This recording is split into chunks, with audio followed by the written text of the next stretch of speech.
frère Michel. Bonsoir, chère Monique. Comment ça va? Comment ça va? Oh, merci, merci, vraiment, merci pour votre disponibilité hein, pour le peuple de Dieu. Bien. Alors, donc, le frère Michel, Oui. quand il va prendre le micro tout à l'heure, il va se présenter. Il est diacre. Il va se présenter. Il est à notre disposition pour que nous puissions lui poser toutes les questions sur les conséquences des paroles qui sortent de nos bouches et les conséquences des paroles que les autres nous disent sur nos vies. Voilà. Frère Michel, Oui. vous avez la parole. Vous avez le micro. Merci, chère Monique. Je tiens à saluer tout le monde. Bonsoir à tous, bonsoir à toutes. Bonsoir, Alors, bonsoir. je suis Michel Kwame, je suis diacre permanent sur la paroisse Saint-Luc dans le 19e, Paris. J'ai été ordonné en 2020 par Monseigneur Aupetit. Et voilà, je suis père de 5 enfants, j'ai 2 petits-enfants. Et voilà, je fais mon bon chemin ouais, dans le ministère où nous apprenons à faire connaître Dieu dans toutes ses dimensions. Et puis, ben voilà, donc j'ai rencontré Sœur Monique à une occasion, voilà, où j'ai été invité pour faire une prédication pendant une veillée. Et puis, ben, Dieu fait les choses. Voilà, si aujourd'hui je suis devant vous, c'est pas de mon plein gré, mais c'est la volonté du Saint-Esprit. Alors, Amen. donc, nous sommes au service du Seigneur. Voilà, donc, je me prête, voilà, à vous pour que je puisse essayer, à mon humble niveau, de répondre à vos inquiétudes, à vos préoccupations. On donne des prénoms aux enfants. Est-ce que ça impacte leur caractère ou... Parce que maintenant, il y a des gens qui créent même des prénoms. Donc, je voudrais savoir, est-ce que ça a une importance? Parce qu'on voit dans l'Ancien Testament, en fonction du prénom, il y avait une importance. Donc, évidemment que les noms que nous donnons aux enfants ont un impact réel sur la vie des enfants. Alors, si vous prenez l'exemple de Jacob, Jacob, fils d'Isaac et enfin, fils d'Isaac, il avait son frère Ésaü. Alors, avant même qu'il ne naisse, Dieu avait fait la révélation à leur maman pour leur dire que tes 2 fils sont 2 nations différentes et que le plus grand sera soumis à l'autorité du plus petit. Et donc, la maman, Rebecca, elle n'a pas su chercher un autre nom pour donner à Jacob. Donc, elle a appelé Jacob. Jacob veut dire usurpateur. Et à la suite, nous avons vu que Jacob a usurpé la bénédiction de son frère Ésaü, avec la complicité de sa mère. Mais Jacob ne pouvait pas rentrer dans sa bénédiction selon la part de Dieu. Et il a fallu que Jacob se batte avec l'ange de Dieu. Et on a vu avant sa rencontre avec son frère Ésaü, de son retour. Alors, on a dit que Jacob s'est battu avec Dieu. Il a eu la hanche déboîtée. Et vers l'aurore, le lever du jour, il a demandé à ce que l'ange le relâche. Enfin, c'est l'ange plutôt qui a demandé à ce que Jacob le relâche. Il a dit non, que je ne te lâcherai pas tant que tu ne m'auras pas béni. Et l'ange lui demande comment tu t'appelles. Il dit je m'appelle Jacob. Il dit à partir d'aujourd'hui, tu ne t'appelleras plus Jacob, mais tu t'appelleras Israël. Vous voyez, il y a même aussi Abraham, pour qu'il rentre dans sa grâce, il a fallu qu'il change de nom. C'est pareil pour Sarai. Pour qu'elle puisse enfanter, il faut qu'elle prenne le nom de Sarah. Vous voyez, il y a tellement d'exemples. Et pour finir, il y a aussi Japhet, qui signifiait maudit. Voilà, une femme qui enfante son enfant dans la douleur et elle appelle l'enfant maudit. Et cet enfant, quand il a grandi, il a fait sa prière devant Dieu, devant l'Éternel, pour que cette malédiction-là puisse le libérer totalement. Donc, réellement, les noms que nous donnons nos enfants ont des impacts. Voilà. Amen. Merci. Quels sont les effets des paroles des autres sur notre vie chrétienne Et comment annuler les mauvaises paroles prononcées sur sa vie? Alors, donc, on rend grâce à Dieu. Pourquoi? Parce que le sang de Jésus est une véritable arme pour déstabiliser tout ce qui vient de l'ennemi.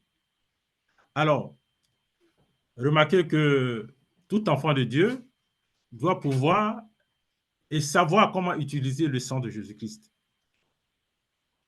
Alors, quand nous regardons l'œuvre de la croix, la Bible nous dit que nous avons été rachetés par le sang de Jésus-Christ et le sang de Jésus-Christ a annulé toute malédiction qui subsistait contre nous. Alors, donc, les paroles que les gens disent nous concernant, nous devons nous lever plutôt dans le combat spirituel pour pouvoir détruire ces mauvaises paroles, ces mauvaises intentions, ces malédictions, ces paroles d'envoûtement. Alors, vous remarquez un peu dans le livre de Job, vous voyez, Job, quelqu'un qui, Dieu faisait l'éloge devant Satan. Mais qu'est-ce qui s'est passé? Quand nous regardons dans le chapitre 38, à partir du verset 15, 12 à 15 par là, le Seigneur demande à Job, depuis que tu es né, est-ce que tu as commandé l'aurore? Okay? Et nous savons bien qu'à partir de minuit, c'est là que le monde des ténèbres commence ses œuvres. Et à l'aurore, nous avons cette capacité de nous lever et de demander à Dieu de déprogrammer tout ce qui a été programmé. Et pendant ce temps des ténèbres, le monde satanique a un tribunal où lequel chacun de nous passe.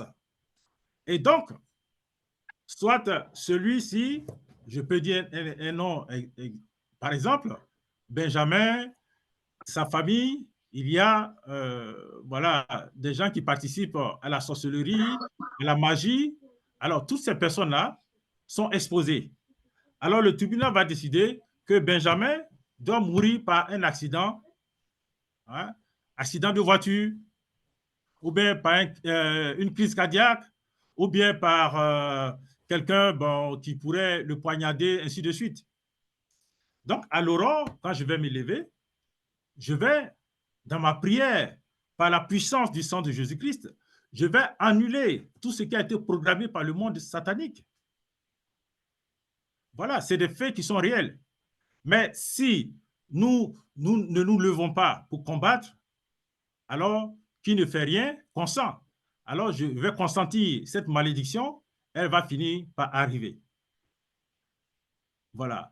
Donc, c'est la manière par laquelle nous pouvons réagir, nous pouvons détruire, nous pouvons annuler toutes ces paroles de malédiction sur notre vie. Ah oui, je comprends. Et donc, ça implique également les paroles qui ont été prononcées en notre absence, ça veut dire. Tout à fait, tout à fait, tout à Et il fait. faut le faire donc tous les matins. Ça ne Oui, serait pas juste le dimanche à la messe. non, non, non, c'est tous les matins. Parce que si vous comprenez bien, comme je l'ai dit, à partir de minuit, c'est là tout ce qui toute la manifestation du monde des ténèbres. Ça commence. Et tous les jours, comme l'a dit Paul, notre vie est une vie de combat. Tous les jours, il y a un combat. À chaque jour, un nouveau combat.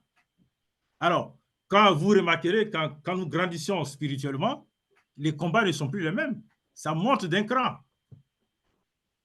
Voilà. Mais ce qui est intéressant dans la chose, c'est que Dieu ne nous abandonne jamais. Il faut avoir cette certitude, cette conviction, cette assurance que l'Esprit de Dieu habite en moi et que je ne suis plus le même, mais je suis quelqu'un que Dieu a enlevé des ténèbres pour l'envoyer à la lumière. Et donc, de ce fait, j'ai en moi, comme le disait l'évangile de ce jour, voilà, nous avons l'autorité en nous. Nous avons l'autorité de Dieu en nous. Et donc, de ce fait, nous ne sommes plus des personnes par le passé, comme le passé, mais nous sommes des personnes aussi puissantes parce que nous sommes faits à l'image de Dieu. Et si vous remarquez bien, le Seigneur a dit, Jean-Baptiste, est le plus grand des prophètes né d'une mère. Mais cependant, il est le plus petit du royaume des cieux. Pourquoi? Parce que Jean-Baptiste n'avait pas l'Esprit Saint en lui. Nous avons l'Esprit Saint en nous. Et nous avons été rachetés par Jésus-Christ à la croix, ce qui n'a pas été le cas de Jean-Baptiste. Donc, nous ne sommes pas n'importe qui. On ne peut pas s'amuser avec nous. Si nous permettons que cela nous arrive, c'est parce que nous avons baissé les bras.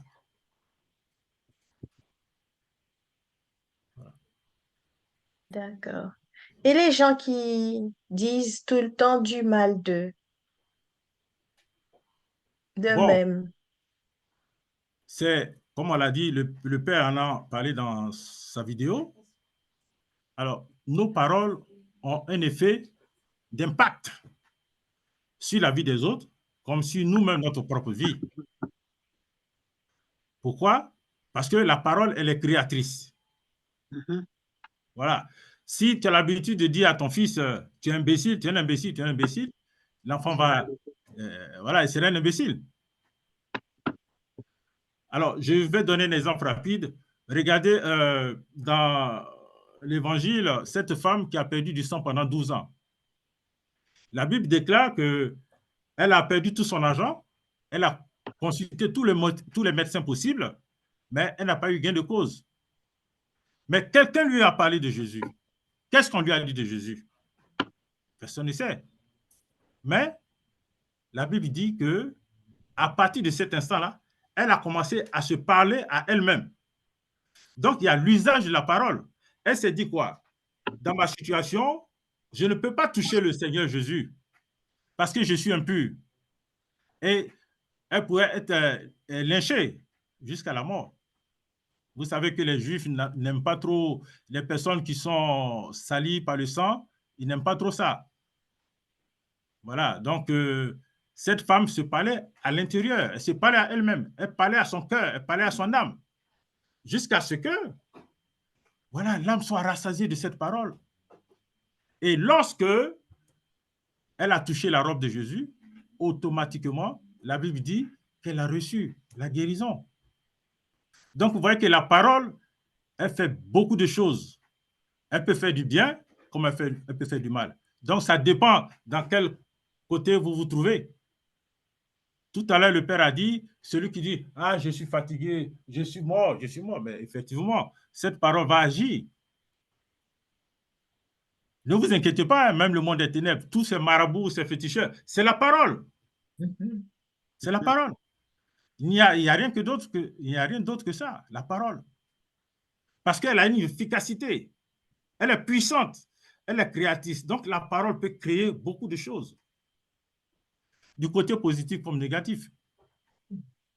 Quand quelqu'un nous donne une parole de malédiction, quelle qu'elle soit, par exemple, tu es fatigué ou bien tu es imbécile ou n'importe, Mhm. euh, est-ce qu'il faut briser la parole tout de suite devant la personne et est-ce que ça fait partie de la correction fraternelle de dire, par exemple, au nom de Jésus, je rejette, ou bien quelle serait la formulation, pour briser les paroles de malédiction qui nous sont dites? Bah, écoutez, quand vous êtes devant le médecin, vous arrivez, le médecin fait son diagnostic et puis vous dit, ben, vous êtes atteinte de diabète ou d'hypertension, vous allez prendre les médicaments à vie. C'est une parole qui a été déclarée. Alors, toi, dans ton fort intérieur, qu'est-ce que tu dois faire? Je refuse cela au nom de Jésus. Mais si tu ne dis rien, c'est comme tu constates, tu reçois. Et cette parole va prendre vie. Donc, quand une personne lance des paroles de malédiction, voilà, dans ton fort intérieur, tu refuses. Comme à l'aurore, tu aurais pris le temps de prier, de prendre le sang de Jésus pour barricader ta vie, pour te protéger, protéger ta famille, tes enfants, ton travail, tout ce que tu possèdes, et élever une muraille de feu autour de ta vie, alors toute âme que l'ennemi va user contre toi, elle sera sans effet. Voilà. C'est la parole qui dit, hein, il dit que toute âme forgée dans le spirituel contre toi sera sans effet. Donc, quand je prie, je prends ces paroles. Voilà, je demande au Seigneur que ces paroles s'appliquent sur ma vie. Ah, je pense qu'une bonne prière à l'aurore, 4 heures du matin, voilà, même 5 heures avant le lever du soleil, je pense que ça fera effet. Elle ne pourra pas vous atteindre parce que toutes ces paroles, c'est des armes spirituelles. Voilà. Oui, je vous entends. Ok. Désolée parce que moi, je suis un peu en retard. C'est pas Et grave. la dernière question, quand il posait elle posait la question, et quand on dit mal à quelqu'un, ou bien malédiction à quelqu'un, mais Mhm. je demande comment, le moment on nous donne ces paroles-là, qu'on entend ces paroles-là, comment on peut réagir immédiatement sur Ben, tout ce. voilà, tout de suite, c'est de rejeter dans son fort intérieur Oui, paroles, voilà, qui ne vont pas avec la pensée et la volonté de Dieu. Et le pire, c'est de ne pas riposter. C'est ça, en fait. Parce que quand vous ripostez dans la colère, vous ouvrez la porte. En fait, c'est le but de l'ennemi. Puisque tout est fermé, alors ils ne peuvent pas entrer. Donc, la plus simple manière d'ouvrir les portes, c'est de vous choquer. Entre griffes, de vous électrocuter avec ces paroles. Et si vous êtes secoué, si vous n'avez pas la maîtrise de soi, tout à l'heure, le Père en avait parlé, la maîtrise de soi, ça fait partie des fruits du Saint-Esprit.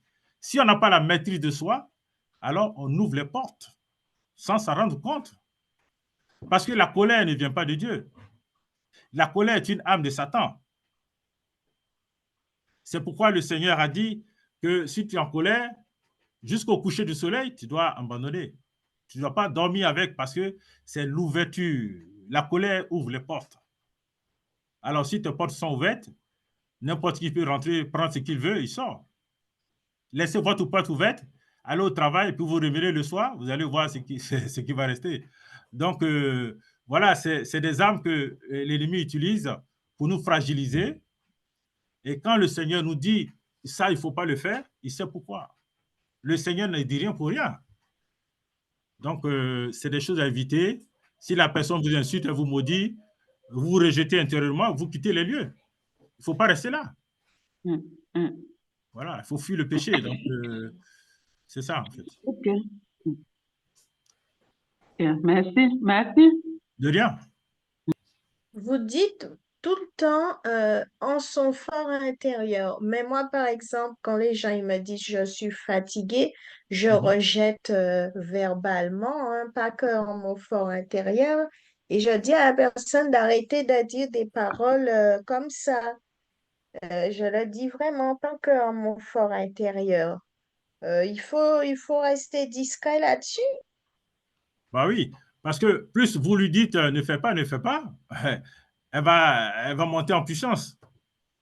Ça a été toujours comme ça, hein. Vous allez remarquer que quand on interdit à quelqu'un de faire quoi que ce soit, il aura toujours l'envie de le faire. Mais c'est comme ça, c'est dans la nature.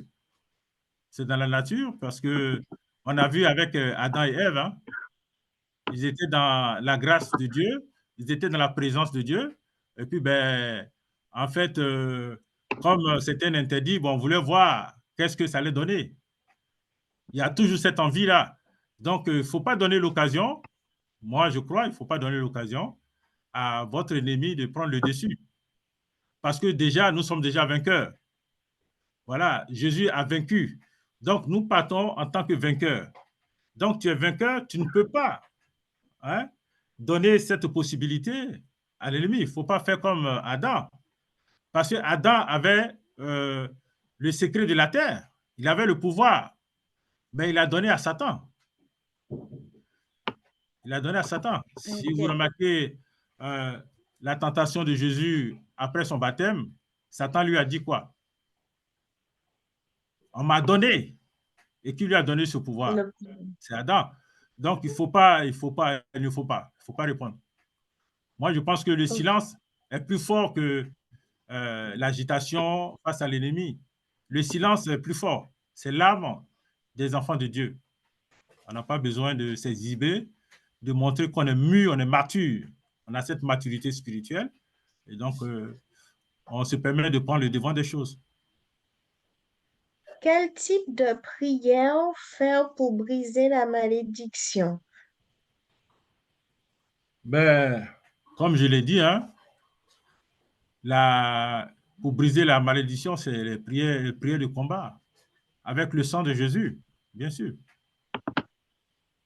Voilà. Et D'autres questions? Oui, Vous peut-être expliquer allez-y. qu'est-ce que ça veut dire prier de combat pour, voilà. bon, les prières de combat, en fait, que c'est voilà, c'est des prières où on refuse tout ce que l'ennemi a fait. Voilà. Et je m'oppose à tout ce qui a été dit. Je refuse. Et, par exemple, la Bible dit que toute langue qui va s'élever contre moi, de la condamner. Donc, le matin, à l'aurore, quand je prie, je dis, Seigneur, je te confie cette journée et que toute langue qui va s'élever contre moi, elle soit maudite. Voilà, que ces paroles qui vont prononcer contre moi, je fais retour à l'envoyeur. Et puis, c'est sûr que ta journée elle est garantie, hein, parce que le Seigneur ne trompe personne. Le Seigneur est un Dieu de vérité. Il est fidèle. Donc, quand on fait la prière de combat, c'est en fait la prière de combat, elle est différente de la méditation. La prière de combat, elle est différente de la prière de l'adoration. Elle est différente de la louange. Vous voyez? Parce que c'est des prières qui sont énergétiques. Voilà. On dégage, on fait des gestes. Voilà, soit je prends l'épée, je coupe, je découpe. Donc, en disant ces paroles, je fais des gestes. Vous voyez? Je brise. Voilà, c'est des paroles qui sont accompagnées d'une onction divine puissante qui atteint notre ennemi. Oui, lorsque, par exemple, à partir de minuit, Oui. je prends autorité sur ma journée, est-ce que, bon, est-ce que l'esprit malin peut avoir encore accès à partir de minuit, puisque j'ai déjà bouclé, enfin, sécurisé ma future journée qui commence? Donc, à partir de minuit, la prière de minuit, c'est de dire à l'ennemi stop. C'est-à-dire, si je suis, comment dirais-je, j'ai des attaques spirituelles comme la sorcellerie, par exemple. Alors, ce que je fais à minuit, je déclare des paroles à ce que toute activité des œuvres de la sorcellerie puisse s'arrêter. Voilà, je les limite. Donc, à partir de minuit, je dis, Seigneur, comment on peut appeler ça? En fait, je prends le sang de Jésus et j'entoure ma maison. Vous voyez? Et pour dire à l'ennemi que par le sang de Jésus que je mets là, c'est une frontière. Tu n'as pas droit à traverser cette frontière. Amen. Donc, je ferme. Je demande que l'ennemi ne puisse pas traverser. Comme on a dit, les paroles elles sont créatrices, les paroles sont puissantes. Donc, cette parole-là, dès que je fais ça, je dors tranquillement. Et puis, à 3 heures du matin, 4 heures du matin, je me lève parce que pendant cette nuit, c'est vrai qu'ils ne sont pas venus chez moi, mais ils ont le tribunal. Est-ce que vous comprenez? Ils ont le tribunal et dans ce tribunal-là, il a été dit dedans que moi, je dois avoir un accident demain matin. Mais comme je ne me suis pas levé pour prier, pour annuler cette condamnation, elle va finir par arriver. Je vous donne un exemple. Il y a une dame qui, dans son rêve, elle va dans un marché, elle voit sa jambe qui était en train d'être vendue. Et elle n'a pas prié, elle a laissé. Le lendemain, elle a eu un accident, elle a perdu la jambe.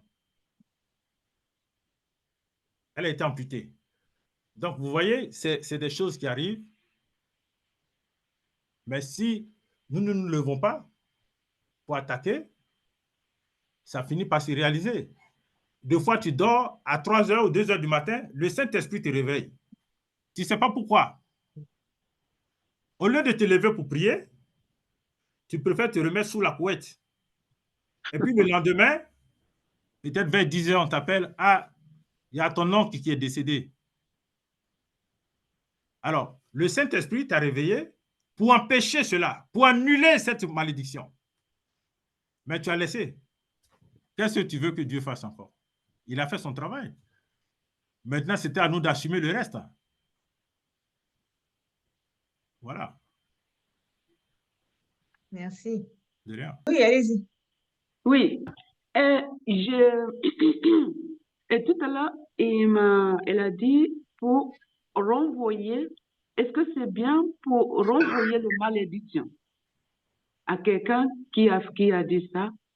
Par exemple, parce que là, moi, parfois quand je prie, j'ai du mal, oui, même si ça me fait mal au corps, mais j'ai du mal à renvoyer le malédiction. Et quelqu'un te dit, tu vas mourir, ou tu vas faire comme ça, et puis j'ai du mal à renvoyer ce mot-là à quelqu'un, à la personne.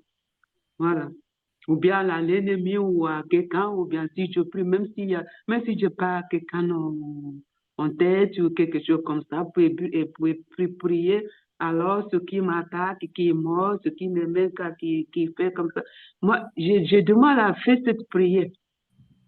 Parce que là, on dit, il faut prier pour vos ennemis. Mais moi, quand je prie, j'ai du mal. Et je ne sais pas comment, je sais pas. Bon, pour répondre à votre question, en fait, tout dépend. Paul dit quoi? Paul dit que notre combat, ce n'est pas contre la chair ni le sang, mais c'est contre les principautés, contre les démons, les esprits méchants. Alors, donc, si tu as ton frère ou un ami qui envoie ces paroles-là, il n'y a pas lieu de faire retour à l'envoyeur. Mais celui qui est dans cette position, il est animé par un esprit. C'est cet esprit-là qu'il faut combattre. Ok, ça veut dire si je dis ça, c'est pas à la personne directement qui Non, m'a fait mal, mais c'est l'esprit qui a dit en lui. voilà. Parce que, C'est en ça? fait, cette Ok, personne-là, elle doit ok, être certainement en colère. Mais il y a ok, l'esprit de colère. C'est l'esprit de colère qu'il faut déstabiliser. ok. Bon, même si vous connaissez quelqu'un qui pratique la sorcellerie, c'est l'esprit de sorcellerie que vous détruisez. Quand tu dis sorcier, ce n'est pas la personne même qui est le sorcier, mais c'est l'esprit qui habite en lui. Ok, C'est ok, l'esprit qui le rend sorcier. ok, C'est cet esprit-là qu'il faut détruire. ok, je comprends maintenant. Ouais. Ok. Comme lui dit que si, par exemple, le Saint-Esprit, tu es réveillé la nuit par le Saint-Esprit pour prier, que ce soit 4 heures ou bien 2 heures ou bien 3 heures, comment on peut savoir la différence que ce soit le Saint-Esprit qui réveille, que ce soit le démon qui te dérange? Comment saurais-je? Bon, un exemple, ce matin, à 3 heures du matin, alors je faisais un rêve, et dans le rêve, moi, je partais dans ma cuisine. Mais ma porte d'entrée, j'ai ressenti qu'il y avait un esprit méchant. Parce qu'arrivé à ce niveau-là, j'étais complètement hypnotisé. Vous voyez? Je n'arrivais pas à faire quelque chose, même un mouvement. Et j'ai commencé à crier Jésus, Jésus, Jésus. Et quand il m'a lâché, je me suis réveillé et j'ai commencé à prier. Et je disais, tu sors de ma maison. J'envoie le feu, j'envoie la foudre de l'Éternel. Que tu sois frappé là où tu vas. Que la foudre t'atteigne. Et ma femme m'a dit après, ce soir-là même, elle m'a dit, le matin, quand tu priais, ah, je voyais que l'esprit là était tombé par terre. Donc, vous voyez que, comme je disais tout à l'heure, les paroles sortent, mais il y a l'action divine derrière, la puissance de Dieu. Voilà, comme Paul l'a dit, les armes que nous mettons, Dieu met à votre disposition, ce n'est pas de votre propre force, mais il y a une action de Dieu derrière. Le problème, qu'il ne faut pas avoir peur, il ne faut pas douter. Donc, d'habitude, tu sais que tu ne te réveilles pas à 7 heures. Si quelque chose te réveille, tu ne sais pas pourquoi tu es réveillé, il faut te dire qu'il y a une urgence. Tu dois te mettre à prier. Il y a quelque chose qui arrive, il y a un danger qui va se manifester dans ta famille. Alors, il faut comprendre que quand Dieu vous appelle, quand Dieu vous touche, vous êtes là pour sauver votre famille. Ce n'est pas vous seulement, vous êtes là pour sauver votre famille et les personnes qui sont autour de vous, les personnes que vous connaissiez. D'accord, ok. Merci parce que moi, en fait, quand on a l'habitude de réveiller, par exemple, 4 heures du matin, Oui. il y a des jours aussi qu'on est fatigué, mais Oui. tu sens le chargement comme si tu obligatoirement que tu dois prier. Ben, tu prends ça comment? C'est le Saint-Esprit ou c'est le démon qui dérange? C'est la même question, mais bon, je voulais l'approfondir, quoi. La différence est claire. Hein? Si c'est l'ennemi, tu vas sentir. Hein? Si c'est l'ennemi, tu sentiras. Ça, il n'y a rien à faire. D'accord, ok. Tu seras combattu parce que c'est un combat. Dès que tu sors de là, tu vas prier, ça c'est sûr. Mais quand l'Esprit Saint te demande, vous savez que Dieu, notre Dieu, il est un Dieu de douceur. Dieu n'est pas brutal et Voilà. il respecte notre liberté. Amen. Donc, il te dit, voilà, lève-toi et prie. Ou même, quand vous voyez qu'il y a une action à poser, vous voulez faire quelque chose, soit l'Esprit de Dieu vous dit, non, ne le fais pas. Mais l'esprit malin va te dire, vas-y, vas-y, vas-y. Ah non, si c'est moi, je ne peux pas tolérer. Voilà, c'est ça, ça revient à charmement, voilà. en fait. Ça, vous savez que Dieu n'a pas besoin de vous séduire. Dieu ne séduit pas. Parce que nous sommes déjà l'épouse. Tu n'as plus besoin de séduire ton épouse. Tu l'as mariée. Voilà. Quand on est marié, on parle d'époux. Mais quand on n'est pas encore marié, on ne parle pas d'épouse. Alors, nous sommes l'épouse du Christ. Le Seigneur n'a pas besoin de nous séduire. C'est le diable qui séduit. Voilà. Donc, il faut faire la part des choses. Quand tu vois que la parole commence à t'amadouer, tu vois, donc ça ne vient pas de Dieu. Parce que Dieu n'est plus dans la séduction. Ça vient de charlement, c'est-à-dire que c'est comme si on revient en sorte d'esclavage des esprits, quoi. C'est ça. Ouais. Amen. Écoutez, on va remercier notre frère Michel. Hein? Une dernière chose. Oui. Est-ce que vous accepteriez de prier pour nous? On ne peut pas refuser. On ne peut pas refuser parce que notre vie est basée sur la prière. Amen. Et sans la prière, nous ne pouvons pas surmonter les épreuves. Donc, c'est à force de prier, à force d'exiger notre vie de prière face à l'ennemi, le Seigneur montre sa puissance et nous puissions maintenant manifester cet amour, cette onction de Dieu pour la gloire de son nom.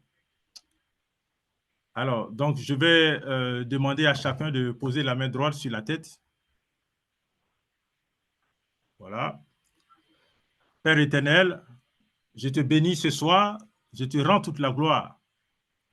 Tu connais le nom de chaque participant, tu connais leur vie. Je te le confie. Je plonge leur vie, je plonge leur esprit, leur âme et leur corps dans le sang précieux de Jésus-Christ de Nazareth.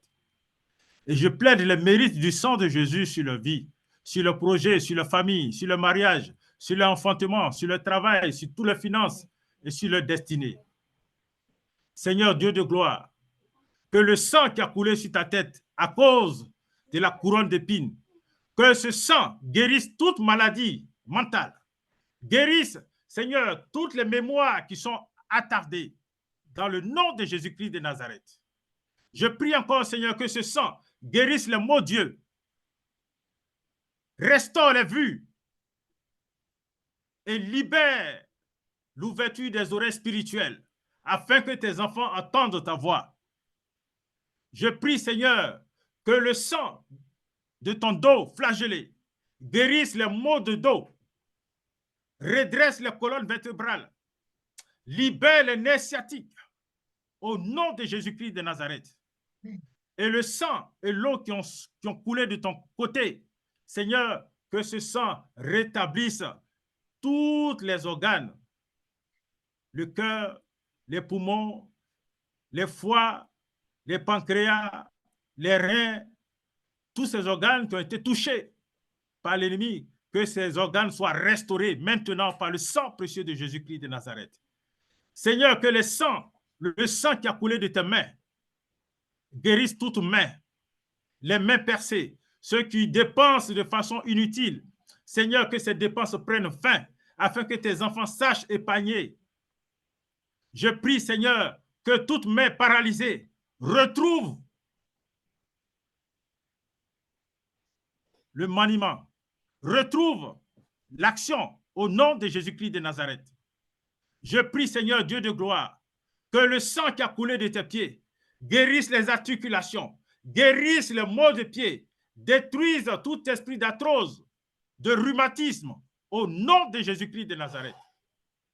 Seigneur, je prie maintenant que ta gloire se manifeste dans leur vie, que tout autel qui a été dressé dans la maison de leur père, dans la maison de leur mère, dans la maison de leur belle famille, soit brisé maintenant au nom de Jésus, et que tout nom qui a été inscrit dans les registres de la magie noire, de la magie rouge, Seigneur, soit effacé par ton sang précieux.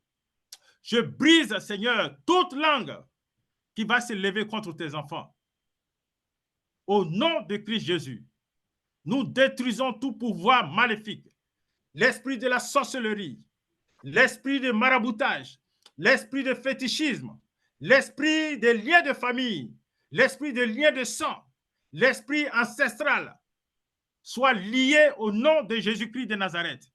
Que le sang de Jésus vous libère maintenant, là où votre âme a été enchaînée, là où votre âme a été liée, qu'à partir de cette prière, vous recevez cette liberté au nom de Jésus-Christ de Nazareth. Que le feu du Saint-Esprit consume en vous tout esprit de colère, tout esprit qui ne nomme pas le nom de Dieu. Et je finis par cette prière. Seigneur, ta parole déclare que tout ce que l'Éternel n'a pas planté soit déraciné. Père, je te prie que cette parole se manifeste dans leur vie. Tout arbre de l'échec, du non-accomplissement, de l'humiliation, de la pauvreté, de la sécheresse spirituelle, de la paresse spirituelle, du célibat, de la stérilité, soit détruit au nom de Jésus-Christ de Nazareth. Merci Père, merci pour ta gloire, merci d'avoir libéré, guéri tes enfants par cette prière dans le nom de Jésus. Amen. Amen, amen, amen.